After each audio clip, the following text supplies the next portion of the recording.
everyone, I'm Mitri.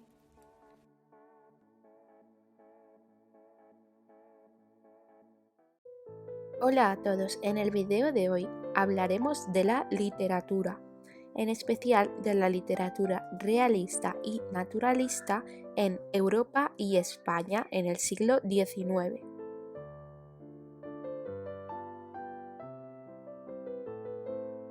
Introduzcámonos en el tema.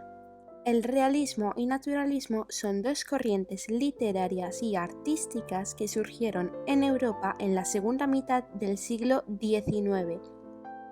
Ambas coinciden que la finalidad del arte es reproducir la realidad de manera objetiva. Por esto mismo, era normal que el género literario preferido de los autores de estas dos corrientes fuera la novela, pues es la más adecuada para todo tipo de descripciones. Hablando del contexto político, social y cultural de la época, podemos decir que influye decisivamente en las circunstancias políticas, económicas, sociales y culturales. Esto es una consecuencia directa al ascenso creciente de la burguesía, que se convierte en la clase dominante. También podemos tener en cuenta la industrialización, que surgió en la primera mitad del siglo XIX, produciendo un éxodo masivo de campesinos a ciudades, que provocó un rápido crecimiento demográfico con que surgió una nueva clase social, el proletariado, que en esta nueva clase social se reclamarían los derechos para mejorar las condiciones de vida de todos los campesinos. ¿Qué pasó? Que la burguesía no estaba de acuerdo en esto, así que se alió con el clero y la nobleza.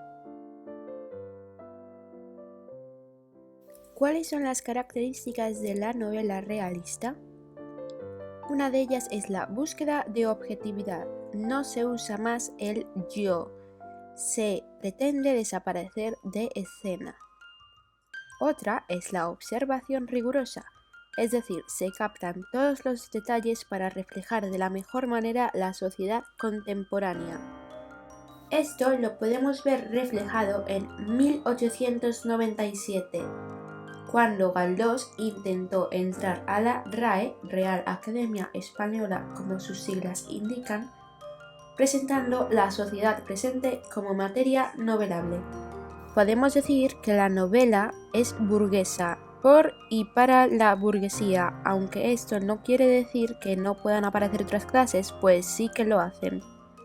Los escenarios son variados, la vida urbana y el mundo rural son los más corrientes, pero el mundo rural es el menos utilizado. El ideal en esta corriente literaria es la claridad y exactitud. El lenguaje está adecuado al personaje para lograr una mayor precisión. Por último, las técnicas narrativas más utilizadas son el narrador omnisciente, el diálogo y el monólogo para exprimir características. También se utiliza las cartas y diarios para mejores descripciones.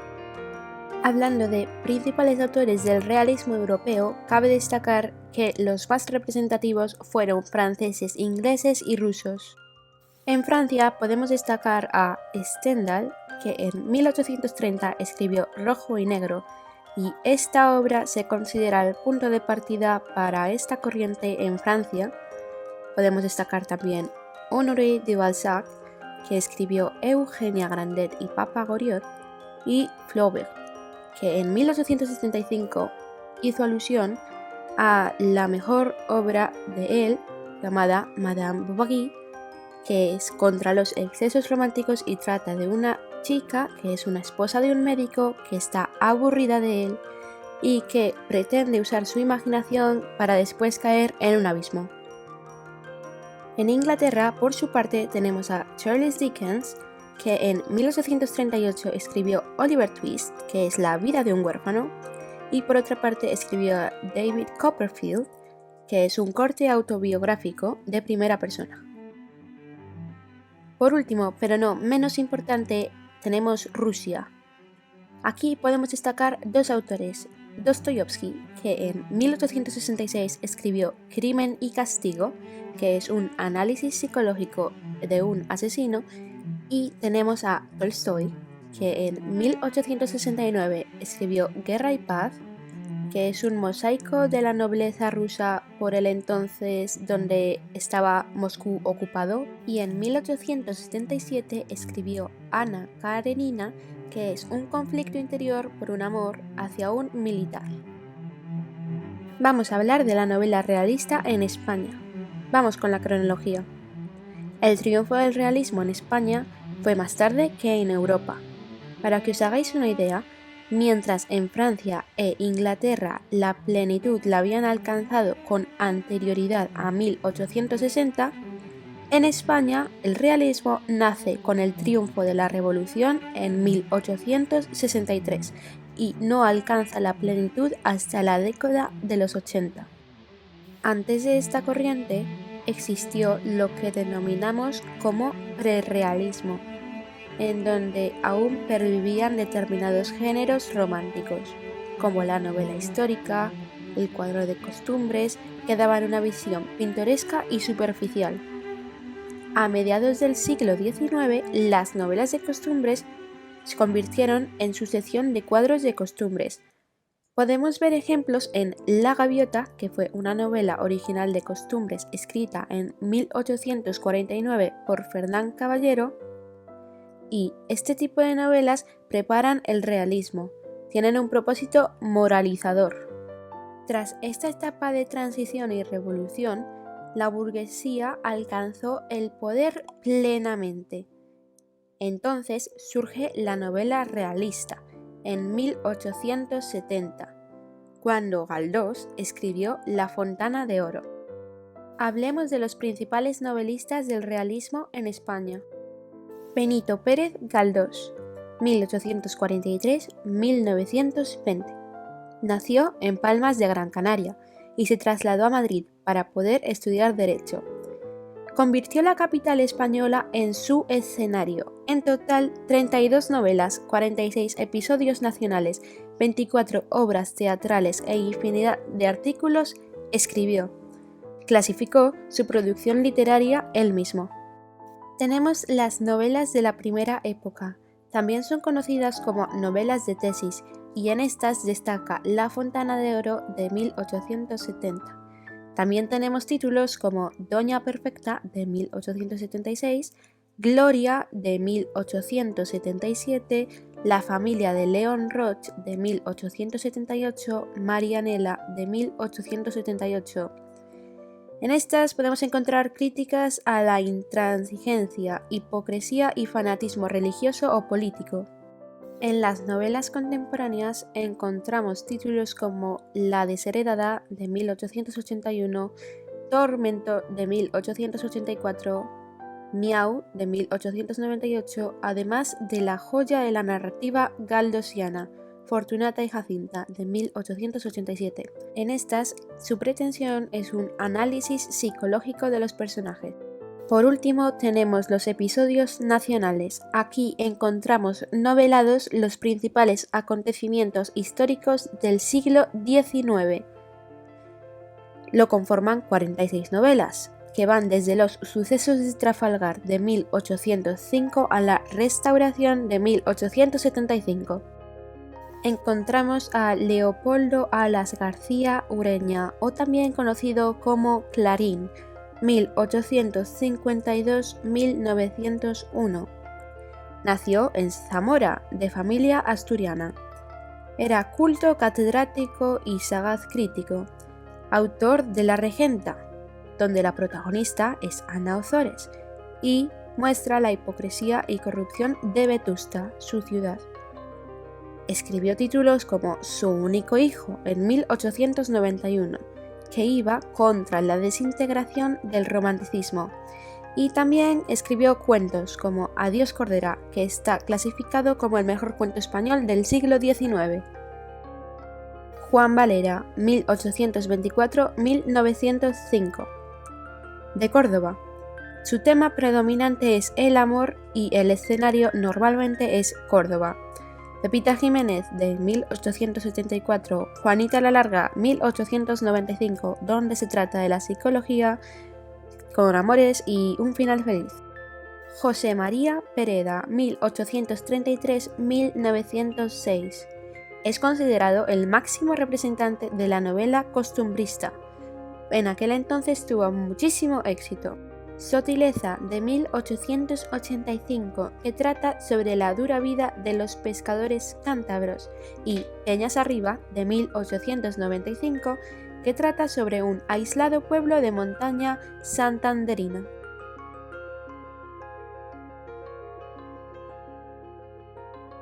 Características del naturalismo, de la novela naturalista. Inició en Francia en 1868 con la obra Thérèse King por Émile Zola. Émile Zola es el máximo representante, impulsor y teorizador de esta corriente. Fue extendida por Europa en la segunda mitad del siglo XIX.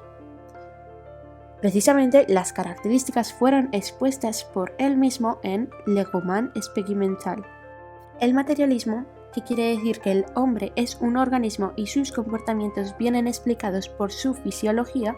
El determinismo, que dice que el ser humano no es libre, ya que viene determinado por la herencia biológica y su entorno social.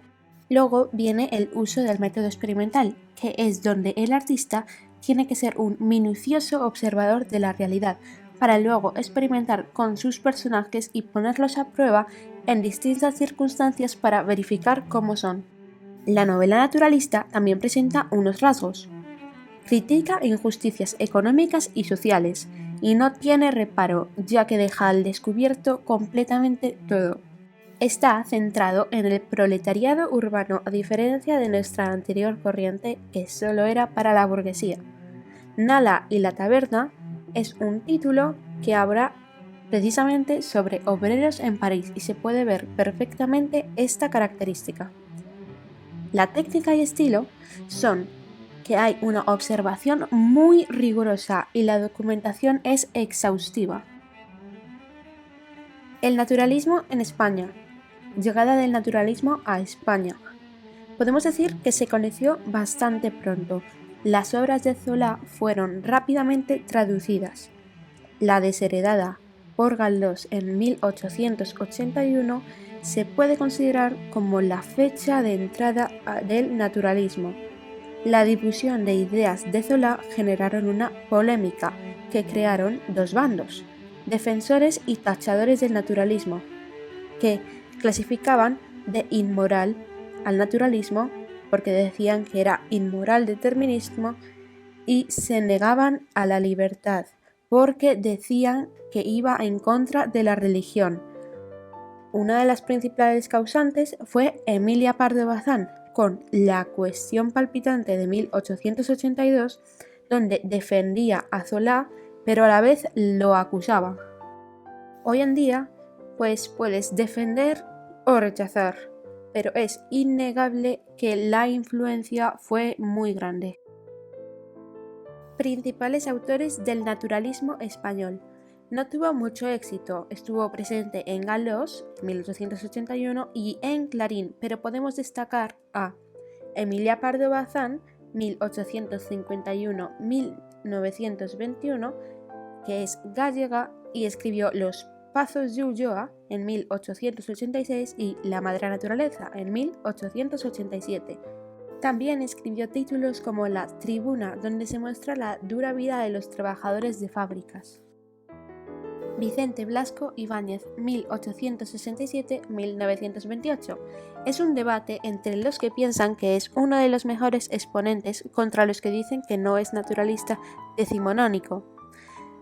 No se puede negar la influencia de Zola en su producción y tenemos títulos como Arroz y tartana, 1894, donde se muestra la decadencia de la pequeña burguesía urbana, y La barraca, 1898, Cañas y barro, 1902, donde se muestra la Valencia rural a finales del siglo XIX.